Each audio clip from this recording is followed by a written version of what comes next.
السلام عليكم أعزائي المشاهدين، اللهم صل على محمد وآل محمد. اليوم عندي مكواة الشعر. هاي مكواة الشعر، طريقة يعني صيانتها وأكثر العطلات اللي تصير بيها. طبعا هذه المكواة هسه راح أشوفكم إياها شلون.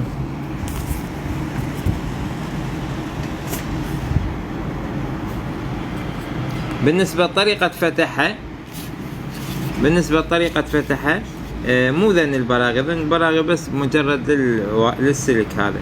ومن اكثر عطلاتها هي يصير قطع بها هنا بهاي المنطقة بالسلك. يعني اذا تريد تستبدلها هذه هاي يعني كليبسة هذه تقدر تطلعها منها وتطلعها منها سحب.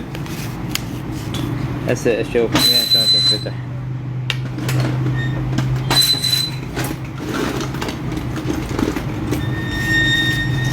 هذا تنفتح بهاي الطريقة، يعني بالدر نفيس. هاي كليبسة يعني بسهولة تطلع. وهذه من هنا تنفتح. إذا طافية بعد مرة ما تشتغل يكون قطع بالسلك. هذا أكثر الأحيان يجي قطع. هذا شفت الشكل يندفع يطلع، يعني مو برغي. شوية ترخيها تدفعها. هاي هسه انفصلت. لاحظ عزيزي المشاهد، بس انت شنو بحذر على مود تعرف ترجعها بمكانها. اذا جهة تحمى وجهة ما تحمى يكون قطع بذن الاسلاك العابرات منها. مرات يكون قطع بسبب الحركة المتواصلة، واكثر العطلات تكون بها قطع هنا بالسلك هذا. يعني تفحصها ويا البلك مالتها تعرف القطع مالتها. هسه راح نفتحها ونشوفكم اياها ان شاء الله. طبعا هي اكثر عطلاتها بسيطة، ما تصير عطلات يعني الكترونية بها قليل، الا مثلا توقع بالماء او فد شي يصير بها عطلات كهربائية.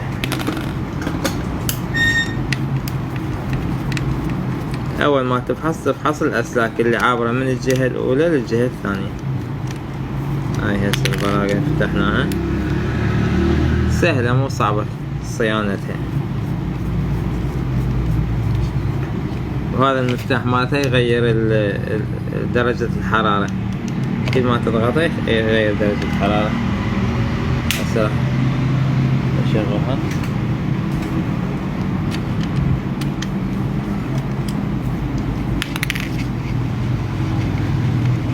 هاي اول ما تفحص الواير اذا كان بقطع من هنا بالسيرز 110 او بالمقياس على الأومية اخليه وافحص.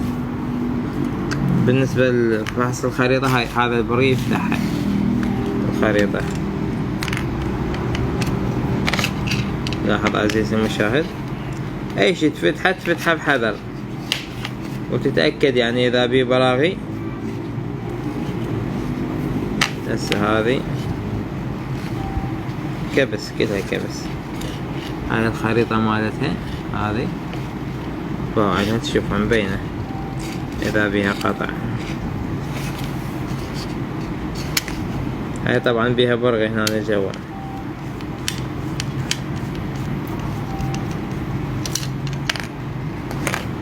هذه الخريطة مالتها. هسه هاي الخريطة ما بيها اي عطل. اذا بيها عطل شلون اعرف عطل؟ يعني يصير يا اما يصير مثلا يتغير لونه او تشوف بيها سواد. هسه هاي ما بيها عطل هنا. واول ما افحص السلك اشوفه يوصل من هنا لهنا كل طرف على حده. اذا يوصل معناته ما بيه شي. وهذا المفتاح مالته. وهذا الهيتر اذا كان ماكو حماوة معناته هذا الهيتر يعطل. اما تفحصه هذا تفحصه على الكهرباء 110 وتوصله مباشر. تشوفه يعني يتوهج المصباح لو ما يتوهج، ياخذ الواطية المطلوبة للحماوة للتسخين او ما ياخذ الواطية بالكهرباء 110. وتدعمونا بلايك ومتابعة والصلاة على محمد وآل محمد بالتعليقات. وإن شاء الله راح ننزل حلقات تفصيلية على اليوتيوب يعني بالأيام القريبة القادمة إن شاء الله. وشكرا لكم.